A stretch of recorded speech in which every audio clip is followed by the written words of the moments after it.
Hello, today we're going to go over how to measure your filter cages accurately. We will need the cage and then a measuring tape here and calipers if you have them, and one of these forms that I'm showing you in the screen right now to write down your specs. Below we're going to leave the link so that you can download them for free. So the main two measurements that we're going to need with your cages are the diameter of the cage and the length of the cage. There are other details that we're going to go over, and we'll talk about that in this video.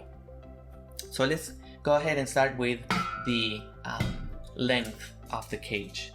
So here we have one of these cages that have a turned down flange, or this lip at the top, and so we want to get the measurement from the bottom pan to the top lip there, and as you can see it's 36 inches long. We also need the diameter of the cage that we need to measure in the middle of the cage, right, at the widest point between the wires. So for example, this cage has 12 wires, vertical wires. We have to count to know which one is the widest point.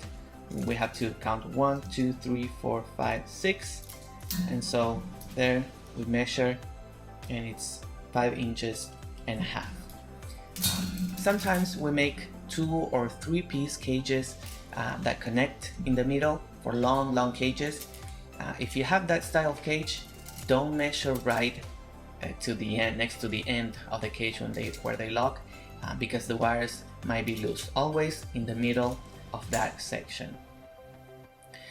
Be aware that some cage manufacturers make the bottom pan slightly smaller than the cage body to make it easier to insert the cage into the bag.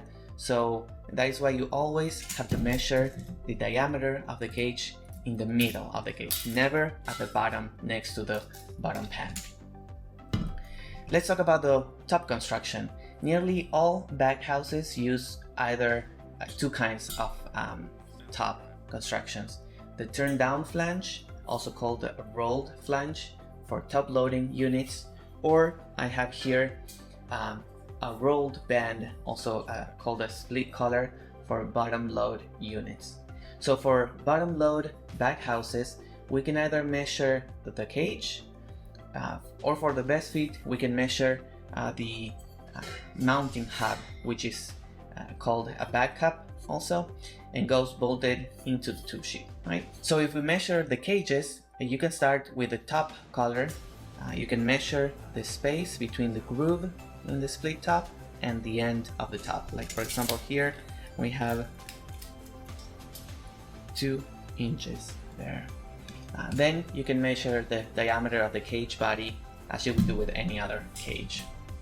But if you want to be 100% sure the cages are sized properly for the unit, you can take the measurements of the mounting hub itself.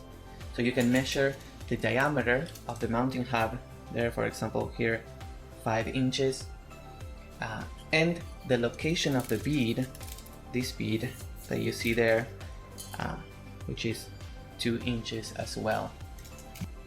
So this bead there needs to line up with the groove in the cage and lock in place there, right? Let's talk about the bottom construction.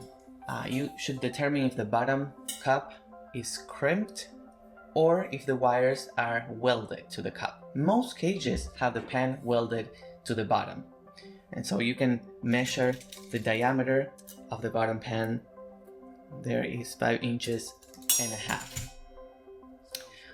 When it comes to the rings in the cage and the number of vertical wires, most filter fabrics work well with using cages with 10, 12, or 14 vertical wires. This one has 12. But some specialty fabrics such as fiberglass or P84 require the additional support of 20 wires. When it comes to the rings, they are usually spaced every 8 inches, but sometimes we put them closer for very demanding applications. So in this case, 12 vertical wires and 1, 2, 3, 4 rings. When it comes to the material of the cage, you have to determine if it's plain steel, if it's galvanized, coated, stainless steel, or if it is some other material depending on the dust you handle and its properties. If the top of your cage has a Venturi, Venturis come in two different versions. They come with a drop-in piece like we see here, or they come as integral versions that are welded into the top of the cage. So when it comes to the Venturi, measuring the Venturi, you can measure the length, which in this case is 7 inches. Some other Venturis are shorter, like this one that has 3 inches long. So this covers the two most common styles of cages. If your collector uses a less common style, just get the diameter and the length along with some pictures and we can help you figure out the rest of the specs. Now that you have your measurements, we can get you a price for your replacement cages. We can also now accurately size your filter bags to make sure that they have the correct bag to cage fit or pinch so that they are a little loose but not too loose and they can clean properly. If you have any additional questions, please get in contact with us and we will be happy to help you obtain the replacement cages you need.